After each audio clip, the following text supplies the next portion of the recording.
Então, muito boa tarde a todos.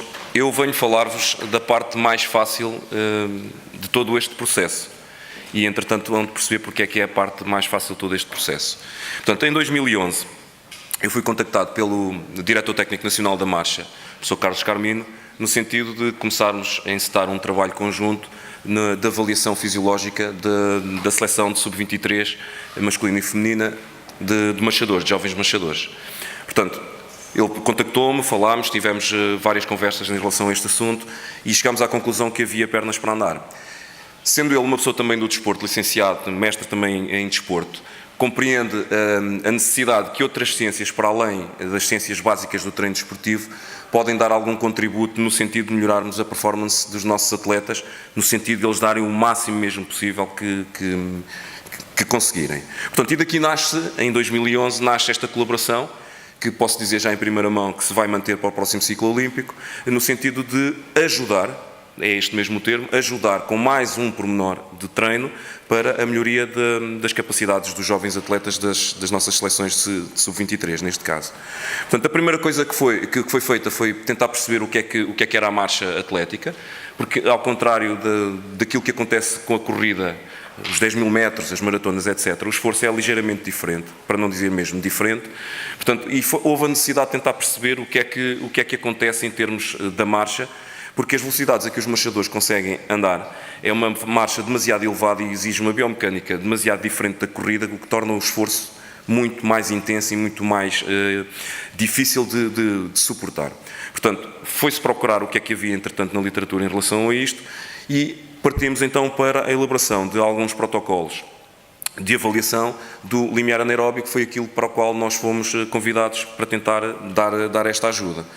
Pronto, como a marcha é diferente da corrida, aquilo que houve necessidade de fazer foi protocolos para a avaliação do limiar anaeróbio na parte da marcha e também de corrida, porque estas atletas e estes atletas, além do treino de marcha, fazem também treino de corrida contínua para desenvolvimento das suas capacidades funcionais. Eu penso que estão alunos de desporto sentados lá mais atrás. Esta é a parte em que nós saímos da aula, de sala de aula, e vamos para o terreno e percebemos que se não conseguirmos entender a forma como o nosso organismo funciona em esforço, se torna muito difícil nós conseguirmos tirar o máximo partido dos atletas que temos ao nosso dispor. E volto-vos a dizer, esta parte que eu vos venho transmitir é a parte mais fácil de todas. E isso porquê? Porque eu não sirvo muito mais do que um simples polícia que tenha uma espécie de um radar que aponto para os atletas que vão passando perto de mim, no sentido de determinar uma determinada velocidade em que as coisas se começam a tornar mais complicadas para o esforço desses próprios atletas. É basicamente isto. O problema é este. Portanto, foram elaborados alguns protocolos com diversos patamares de intensidades crescentes.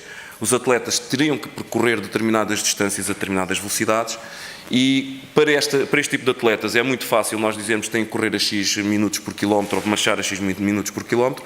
Eles conseguem rapidamente atingir esse ritmo, portanto conseguem fazer os patamares de esforço em intensidades sempre constantes. Ao fim de determinado tempo, quando acaba o patamar de esforço, o atleta chega perto de nós fazemos uma pequena recolha de sangue, colocamos o sangue no doseador, portanto podem ver na imagem ao lado direito uma imagem do doseador que nós costumamos utilizar e o atleta é enviado para o patamar seguinte de esforço para determinar as concentrações de lactato no sangue a uma intensidade de esforço superior. Portanto, este processo vai-se prolongando ao longo do tempo até nós desejarmos. Normalmente pode acontecer quando ultrapassarmos um determinado limite, que é o limite das 4 milimoles, ou se o treinador quiser, ou se o operador também assim o desejar, podemos continuar a desenvolver mais esforço para perceber como é que acontece a curva de lactato destes atletas. Portanto, numa primeira avaliação, os dados que vos vou mostrar aqui são coisas relativamente simples, porque isto é uma história e não há nada que comece sem uma história. Não vos vou falar do presente, vou-vos falar daquilo que aconteceu anteriormente. Numa primeira análise, numa primeira testagem, aquilo que nós fizemos foi, conseguimos encontrar 3 atletas que fizeram exatamente o mesmo teste e aquilo que nós vemos ali naquele gráfico são pessoas que, para as mesmas intensidades de esforço, têm comportamentos de esforço completamente distintos. Se olharmos para a curva superior, a curva encarnada, podemos constatar que aquela atleta nitidamente já estava naquele patamar de esforço mais baixo possível, já estava acima da velocidade crítica, da velocidade do limiar anaeróbio. Portanto, aquela atleta não podia treinar aquela velocidade, tinha que treinar uma velocidade muito mais baixa do que as outras duas que vocês veem nos outros gráficos. O primeiro ponto que nós vemos... Posso pegar?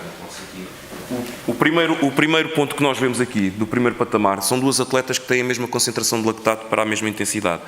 E depois aquilo que se consegue perceber razoavelmente bem é que elas vão ter padrões diferentes consoante o tempo de esforço e consoante aquilo que vai ser o seu organismo. Resultado, estas três atletas têm que ter uma prescrição do treino completamente diferente para conseguirem melhorar o seu rendimento. Portanto, tudo começa a partir daqui e esta informação é dada então aos treinadores para que eles consigam trabalhar e desenhar os seus planos de treino da melhor forma possível. Portanto, eu volto-vos a dizer, o trabalho mais fácil é o meu. Eu não tenho mais nada do que determinar esta velocidade. Portanto, a partir de uma determinada altura, aquilo que aconteceu foi que comecei a trabalhar com muito mais, acabei por começar a trabalhar com muito mais intensidade, vá lá, dizendo assim, com uma atleta que foi também minha aluna no curso de Desporto e Bem-Estar, lá em Leiria, que foi a Daniela Cardoso, e então estes dados começaram a ser todos coligidos em relação à Daniela Cardoso, começámos a perceber o que é que se estava a passar com a Daniela Cardoso e começámos a dar as indicações ao seu treinador de quais seriam essas velocidades. Volto a dizer, é a parte mais fácil. Portanto, nós neste gráfico podemos... Não avançou. Nós neste gráfico podemos ver a evolução que a Daniela teve em pouco mais de 4 meses no protocolo de marcha. Portanto, foi feita uma coisa dos mesmo género para a corrida. A Daniela treinava 6 vezes por semana. Portanto, a Daniela tinha 6 vezes de treino por semana. Ela estudava. Há bocado o presidente do sindicato dos jogadores estava aqui a falar precisamente nesse aspecto. A Daniela é uma atleta de alta competição. Ela estudava. Ela treinava e conseguia ter resultados dignos portanto, resultados de eleição. O que eu efetivamente dei ao treinador são aqueles valores que vocês podem ver aqui assim representados como V4. Portanto, os tempos que ela tinha que fazer em minutos por quilómetro, para ela não ultrapassar a velocidade a partir do qual o esforço para ela estava a ser contraproducente. E a partir daqui foi testar, foi reanalisar, foi averiguar, foi perceber se estavam as coisas a correr bem ou não, e as coisas correram de tal maneira bem que a Daniela, inclusivamente, acabou por estar presente este ano, como vocês presumo que saibam, nos Jogos Olímpicos no Rio de Janeiro, entrou com o 46º ou 47º tempo das qualificações e acabou com o 36º lugar. Portanto, isto não funciona aqui, funciona deste lado. Esta é a evolução dos tempos da Daniela ao longo deste período todo. E eu quero chamar a vossa atenção para o seguinte, não é o teste de limiar anaeróbio que vai fazer com que a Daniela melhore desta forma significativa os seus tempos. Se nós pensarmos na Fórmula 1 ou se pensarmos no ciclismo, e se pensarmos, por exemplo, que o Lance Armstrong tinha... Quando corria e não sabia aquilo que veio a acontecer, não é? Quando corria no Tour de França, os pneus que ele usava naquele ano tinham estado 8 anos a amadurecer como vinho do Porto numa casa na Bélgica. O Lance Armstrong treinava com túnel de vento. O Lance Armstrong tinha pessoas a desenvolverem para ele bicicletas com materiais compósitos, que se ele conseguisse tirar 100 gramas na bicicleta, ele ficava todo contente. Eu com isto estou a querer dizer o quê? É apenas mais um pequeno contributo que nós podemos dar no sentido de melhorar a performance destes atletas. Posso dizer também que testei a Ana Cabecinha, ficou em 6º lugar também nos Jogos Olímpicos deste ano, e outras atletas que foram sendo acompanhadas ao longo do tempo com informações que julgamos serem pertinentes para os treinadores poderem usufruir desse conhecimento. 2 minutos, eu vou mesmo terminar. Portanto, a parte mais fácil é eu apontar o radar e conseguir determinar qual é que é a velocidade necessária para que os atletas possam ter o seu treino adequado. Eu acho que nós nos devemos sentir todos orgulhosos de termos atletas que treinam 6 vezes por semana, dão o corpo e a alma ao manifesto, faça chuva, faça sol. E esses é que fazem o trabalho árduo e esses é que merecem realmente os aplausos, que eu pedia-vos um aplauso para a equipa olímpica de marcha atlética que esteve no Rio de Janeiro, porque esses sim é que são os verdadeiros obreiros daquilo que eles conseguem. Pedia-vos uma salva de palmas para eles. Obrigado pela vossa atenção.